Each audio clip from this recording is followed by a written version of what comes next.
I remember when the poppy fields were a sea of scarlet petals, and kids went up there just to run around in all that red.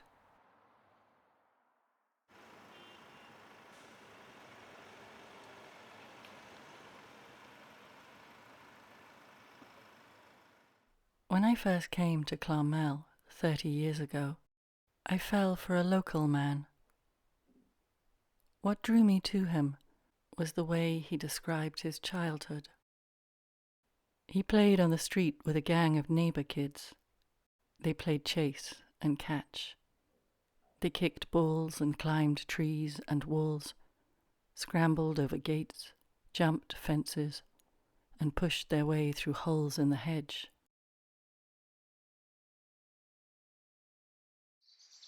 Often they left Clonmel altogether and walked out through the fields or up into the hills above the town.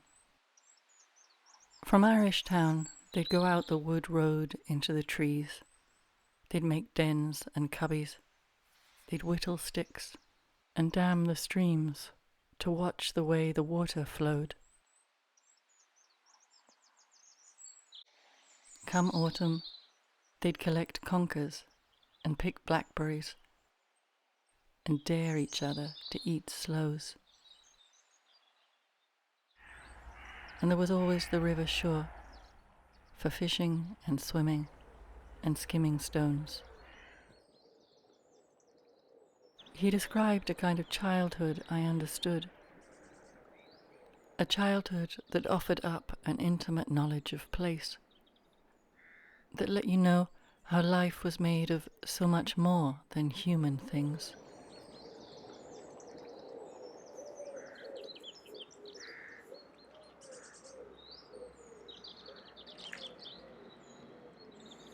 I think what beguiled me most about his description was my sense that he was describing freedom. And though I wanted to believe all childhoods had such freedom, I already knew that with each passing year, the radius of freedom allowed to a child was growing ever smaller.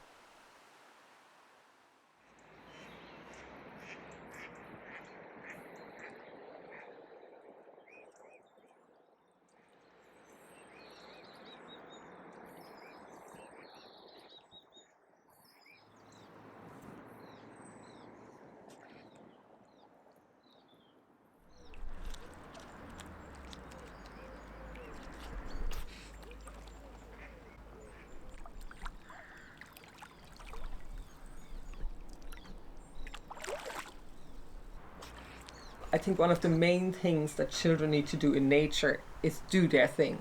It's having the opportunity to explore, to be unsupervised. Children nowadays don't get that opportunity enough anymore. And I think there's nearly a stigma to play. Like one of the things that annoys me most is it's nearly seen as second-class learning or a second-class activity, or that's only play. It's kind of nearly done in a way, oh, sure, that's just, that's not the serious stuff we do here, with the academic this, and this. Whereas I have the complete opposite view. I have a view that children will actually learn so much more through their play or when they play. Back before the showgrounds became a shopping centre, that land was the home of the Clonmel show.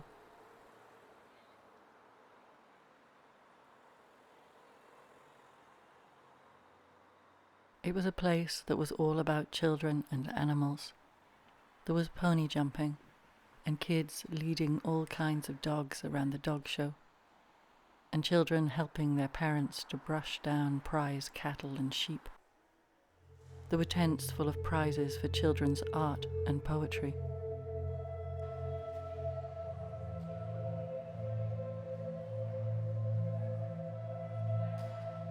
And all across the showgrounds ran clusters of children playing their games. Ask anyone of a certain age in Clonmel, and they'll tell you they played here once. That this was a place where children participated freely in the culture of the town.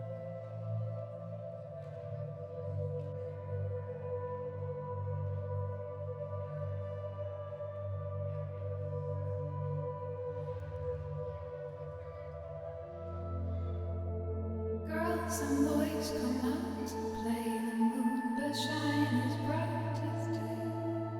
Girls and boys come out to play, the moon does shine as bright as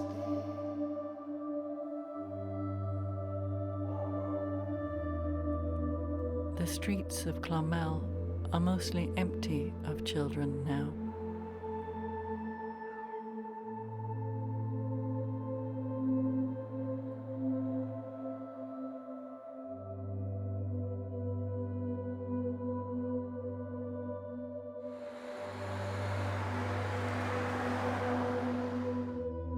What I never understand is why those shopping centres were built.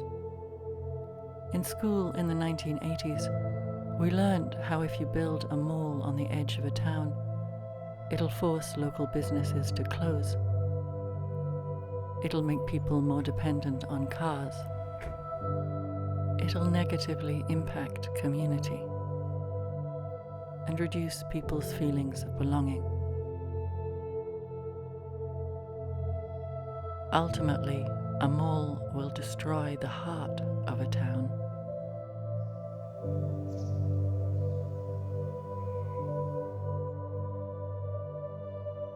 "25 years later, when those and other developments went up, we also already knew about climate change, already knew the harm of carbon emissions, and knew about islands' cascading losses in biodiversity.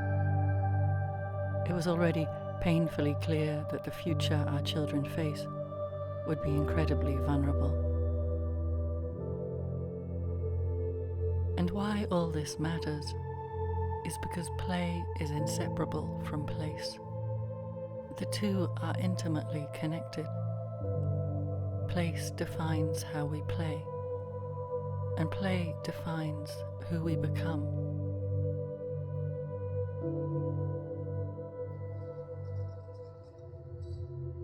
Unlike so many other towns and cities in Europe, the playgrounds in Clonmel aren't in the centre of town. They're a car ride away. There's little or nothing in the fabric and furniture of the town centre for children. No drinking fountains, no adequate toilets, no benches to sit on for snacks and picnics.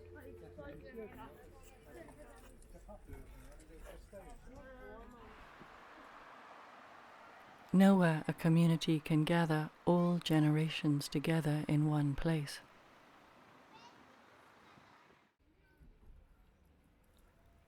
Every small space that could be a hub for community and biodiversity is a car park.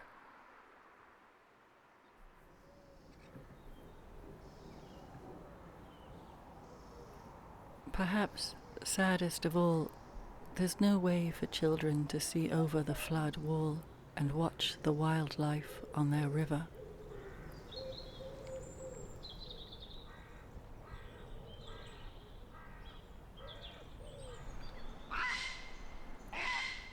What did Picasso say? All children are artists. It's, you know, kind of to preserve that when we're growing up, and that is so true, because children aren't so self-conscious yet when they're young. It doesn't, you know, they take their muck and their stones and their feathers and work with that and love it.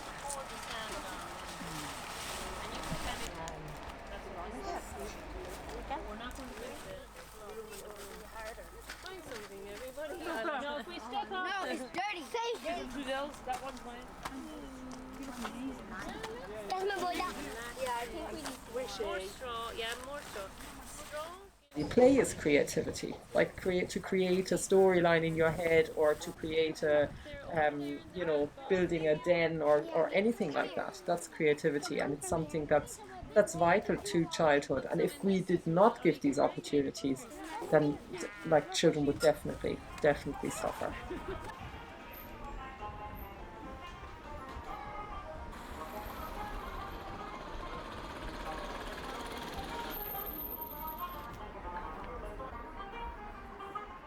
Creativity is a part of being a child and of being human that we can't separate. You know, it's something that's That's not an additional task or an activity. It's something that's very, very essential to not only children but to anybody.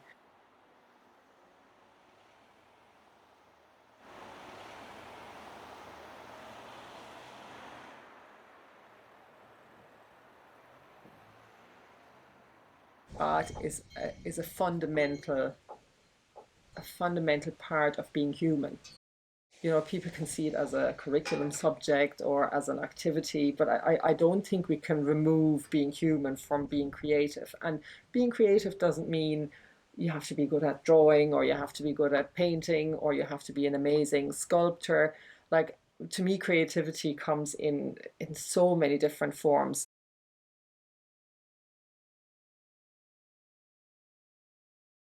The writer William Faulkner once wrote, "The past isn't over. It isn't even past.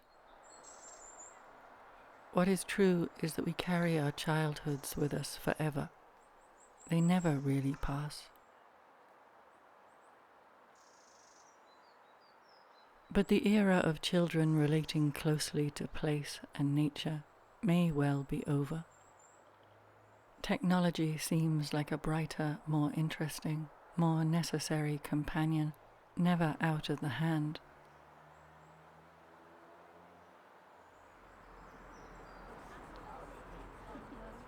In his compelling book, Last Child in the Woods, Saving Our Children from Nature Deficit Disorder, Richard Louv tells us, if we are to save environmentalism and the environment, we must also save an endangered indicator species, the child in nature.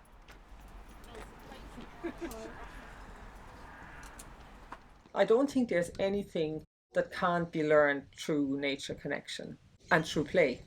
The quicker we see that play, and especially in nature, is the first rate learning rather than the second class, I think the better we would move forward, especially in the situation that we're in globally.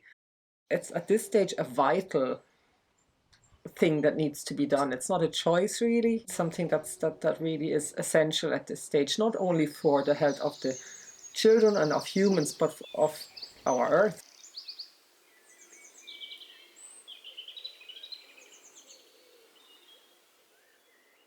In Clonmel, all of these themes come together at Hughes's mill, an old Quaker flour mill on Little Island in the River Suir.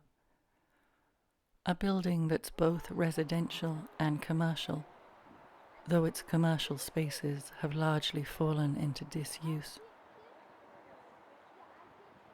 In 2019, Bridget Tian and the Clonmel Arts Studios Group were able to secure access to affordable studio space in one of those vacant units. When we started this studio, we discovered that children were playing in the car park, football, chasing games, and that was their familiar, close to home ground. And I just felt sort of, well, that's different from the childhood I had, and people adapt to where they are. And is that good enough, though? Is it really good enough? And I spoke to a local who said, well, they have the park just nearby. Why can't they go to the park? And it does cost a lot to create playgrounds, and they do. We have playgrounds here in Clonmel. It's a whole visit. It's not more of a spontaneous. A 5-year-old will just go off on their own to a playground. So they can't do that. They're depending on parents who are working and whatever, so they can't just take off. So they have to play close to their home zone, such, close to the door, close to the window where they can be watched, and that's a car park.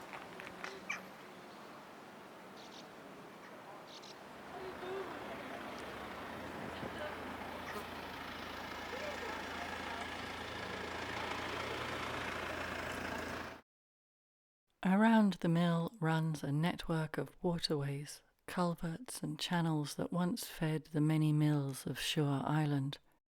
Head races and tail races, which could all along have been creating hydroelectricity, but which were left to fall into decline and were mostly tarmacked over.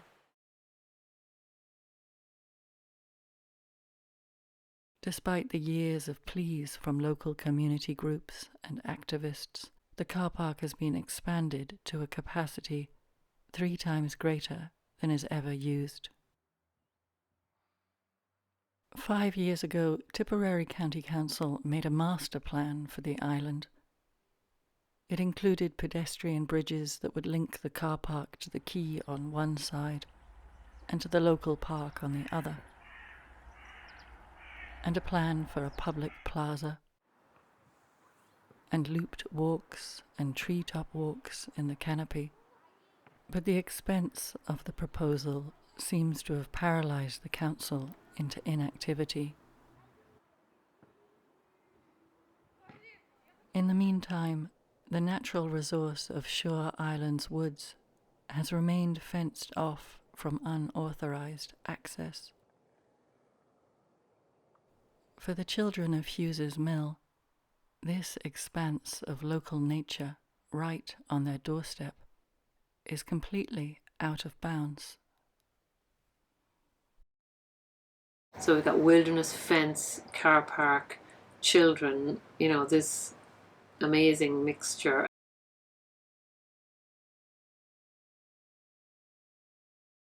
I think a lot of magic is outside where we're supposed to be. Oh, well, I should stay over there. I like to think art is serious play, and I'm more creative when I'm playful, so I love that connection between play and art, which follows through adulthood, and the whole process of creativity is connected to finding that playful spirit and allowing it to come out through your materials and ideas. Any shape you like. This is not a man, you sandwich. Burrito. No, I want food. We have to kind of finish. However we view this situation, what is clear is that the children have made the car park their own. Despite its dangers and limitations, the car park gives them a play space so many other children in the town lack, and it enables them to create an enviable sense of community, a freedom with friends and neighbours they will remember their whole lives.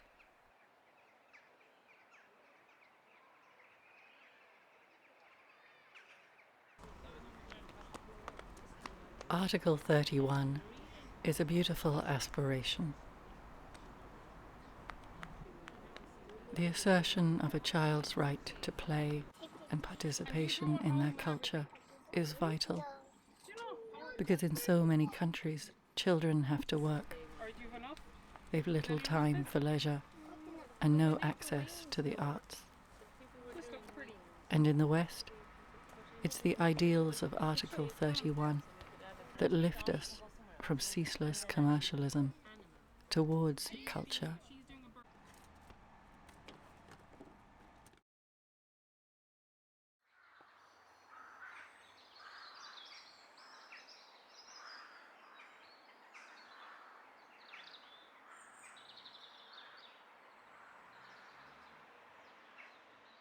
I remember a year when the Clonmel Junction Festival brought a tightrope walker to town. They strung a wire above the river, and a great crowd came to watch him cross. High over the water, he inched his way slowly forwards. When he came to the centre, he started to wobble and lose his balance. It looked as if he would fall. I think of him now, as I think of our children, strung as they are between so many social and environmental tipping points. We were convinced the tightrope walker was going to come tumbling down. But he knew what he was doing.